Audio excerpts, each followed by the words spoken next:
The Dodgers, with an embarrassment of riches, get embarrassed in the playoffs, and now it's time to play everybody's favorite game, Spin the Wheel of Scapegoats. El Traffico is on the horizon with a Galaxy playoff win, and Christian McCaffrey is in LA. How close will the Rams be watching him? Good morning, I'm James. This is your daily dose of sports and snark for the greatest sports city in the world, Los Angeles. This is faithful Angelenos. Hey, I admit the night didn't end well, but the day started great. We'll get into all that in just a moment.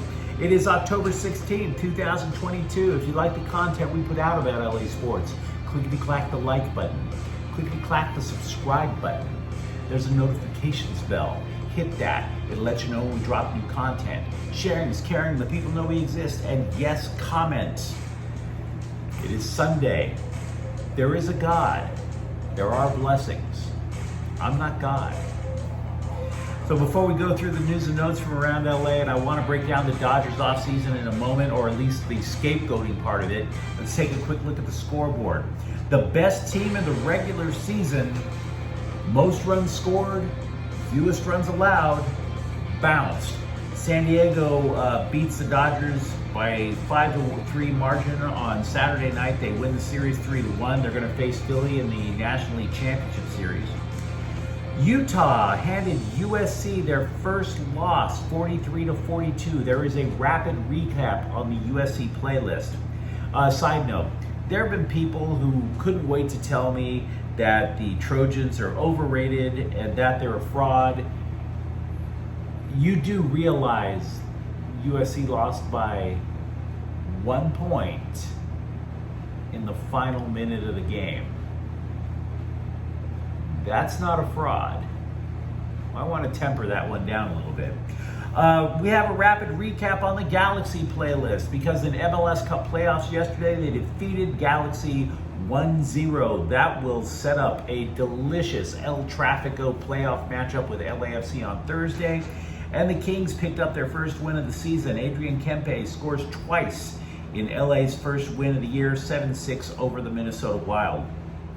Today, the Carolina, I should say, they're going to be at the Rams. That's at 1 o'clock. There's a preview of the game on the Rams playlist.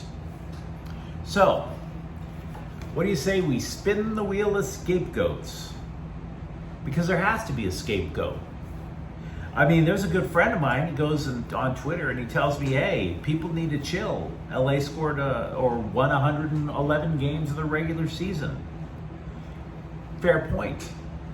But there's more to it than that. See, the Dodgers are always in the playoffs, much like the Atlanta Braves of the 1990s, who only won one World Series. But more importantly, we were promised a world championship this year. Promised one. And that didn't happen. So somebody needs to be a Karen and ask to speak to the manager. Scapegoats, we've got a few of them. I'll give you the top 3. There's Trey Turner, Dave Roberts, and Andrew Friedman. So we're going to have to start by crossing Turner and pretty much all the players off the list for a variety of reasons. In Turner's case, yeah, he had an absolutely awful series. Horrific. But he's an elite free agent. You start complaining about him, you're only going to give him a bigger reason to go look elsewhere for his next contract. The initial hot take from people such as, say, Bill Plaschke of the LA Times and a couple of other columnists is to blame Dave Roberts because he has a lengthy history of making some very questionable pitching moves in the postseason. You take last night's game, for example. Tyler Anderson gives the Dodgers 5 shutout innings and gets pulled. With the season on the line, pitched 5 shutout innings and he got pulled. And then later on, Roberts pulls Yency Almonte after getting 2 outs. They never used their best reliever at all last night, Evan Phillips, with the game on the line. And then you sit there and you go, well, Tyler Anderson got pulled after 5 shutout innings. Then you realize Kershaw got pulled after 5 innings. Gonsolin plus Andrew Heaney in Game 3. they only combined for 4 1/3 innings. Julio Urias, 17-game winner and potential Cy Young Award winner, only got, you guessed it, 5 innings. So the question is, if the pattern is that obvious with abrupt Dodgers pitching changes, is it really Dave Roberts? Or is it an organizational mandate? And if it is an organizational mandate, that puts it on Andrew Friedman, the club president. That's what LA Times columnist Dylan Hernandez opined today. He asserts that Friedman devalues starting pitching for just a conga line of relief pitchers. And Hernandez went on to basically explain why he thinks that's a bad idea. But here's the thing, the Dodgers are not the only team that limits starting pitching and adds a bunch of relievers, but much like the infield shift ploy, LA does it more than anybody else.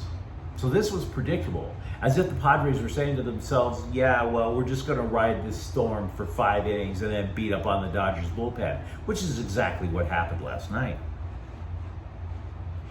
And I must say that I've seen this Dodger organizational mandate in person, not in the playoffs, but I did travel to Florida. I saw Dave Roberts pull Rich Hill at Marlins Park when he was pitching a perfect game. The man got pulled after 7 innings, and when they realized they pulled him from a perfect game, they had to make him an excuse and claim that they thought they saw a little bit of red on Rich Hill's finger, like he was going to get a blister. Roberts said that mood made him sick and he would never do it again, only he did do it with Clayton Kershaw this year, pulled him from a perfect game bid. So if you're going to pull 2 people with a perfect game bid, why wouldn't you pull an all-star pitcher when he's pitched 5 shutout innings with the season on the line? Much like Brandon Staley with the Chargers, this is analytics taking over common sense. And that's what blew the Dodgers' year, a lack of common sense. Now, here's where we're sitting there going, okay, so what's the solution? Well, for next year, I have confidence Friedman will put together a terrific roster. And for that and for other reasons, he needs to fire Dave Roberts. See, because if you're looking at these pitching decisions, it's from one of either 2 things. Either A, Roberts made these poor decisions on his own and has to be held accountable, or B, Roberts can't stand up to Friedman and say, look, I appreciate everything you've done, but on certain occasions, it's my call, not yours. He has to stand up to him. And if he can't stand up to him, he's got to go, and then Friedman has to hire somebody who will occasionally stand up to him. You might say that's not fair, but being a scapegoat isn't fair in the first place. I get that players, by and large, love playing for Dave Roberts, but there's another reason Roberts has to go. He's the one who predicted the title in the first place. We'll talk more about the Dodgers in the coming days. So the Galaxy, thanks to Julian Araujo's goal, that was a game I actually went to. I had a lot of fun. The Galaxy won the season series from LAFC 2-1. The only game that LAFC did win was at their stadium at Banc of California. And LAFC have won, however, the previous El Traffico playoff game. They have, which was also at Banc of California. That was back in 2019. The final score was 5-3. Carlos Vela scored twice. So the Galaxy are on a roll. They have only lost 1 of their last 12 games. But going into Banc of California Stadium is going to be a big ask. ESPN and CBS reports Carolina is open to trading running back Christian McCaffrey. The Panthers, I bring that up because Christian McCaffrey has been linked to the Rams as a trade partner. The Panthers, however, are asking for high draft picks for him, and they've allegedly already turned down 2 offers from other teams. So why would the Rams want McCaffrey? Well, there's one reason. Pro Football Focus, a bunch of analytics geeks, they assert that LA actually has the 10th best running offensive line. And yet Cam Akers is only averaging 3 yards a carry. So do we believe that a different running back would produce significantly better results than Cam Akers, who, by the way, isn't playing today? Look for the Rams preview. It goes into detail why. Well, the Rams are slated to be one of the 4 teams that are interested in McCaffrey. But I'm not necessarily sure the Rams have a terrific offensive line, even if it is in the running game. LA has started 9 different offensive linemen. Only 2 offensive linemen have started all 5 games so far this year. Also in Rams notes, they want to pitch a rule change to the NFL, which would make all personal fouls reviewable, including roughing the passer. And to be honest with you, I think that's okay if they add that. If you look at it, college football, they review targeting penalties all the time. Same difference, wouldn't you say? An NFL executive says Sean Payton, quote, really wants, unquote, to be the head coach of the Chargers. Payton, a former Saints coach, he's currently an analyst on Fox Sports. The attraction is kind of obvious. He coached Drew Brees, and he really likes Justin Herbert. Meanwhile, wide receiver Keenan Allen said that his tweet about the Chargers going for it on 4th down very late in the game against Cleveland was, quote, kind of had a fan perspective on things, unquote. Well, gee, dude, way to be more clairvoyant than Miss Cleo with the takes. I mean, every fan was thinking what you tweeted. Every fan was thinking what you tweeted. Which, by the way, in case you don't remember, was, quote, WTF are we doing, unquote. Side note, Joe Lombardi, the offensive coordinator, wishes he has that callback. No kidding. I bring that up to you just in case you need more reasons to pull out hair from your scalp. Question for Charger fans, by the way. Have you noticed that Isaiah Spiller still hasn't played a single snap in the NFL? The guy who was supposed to give Austin Eckler a spell in the running game? For USC, Jordan Addison was seen on crutches after getting injured in the 3rd quarter versus Utah. We've heard different reports. It could be an ankle, it could be a knee. We don't necessarily know. USC is not a particularly deep team, by the way, but one position they absolutely are deep at is wide receivers, so I wouldn't panic too much over that. An Eastern Conference scout has anonymously dumped all over the Lakers. Quote, Russell Westbrook, Patrick Beverly, and Dennis Schrader together is like oil plus vinegar plus oil. Poor Darvin Ham. He's got to walk in, cater to LeBron, pump up Anthony Davis, and get him to play when he doesn't feel good, unquote. Sounds accurate, but I do have problems with it. One, the guy is an Eastern Conference scout, so it's not like he has proximity to the Lakers, right?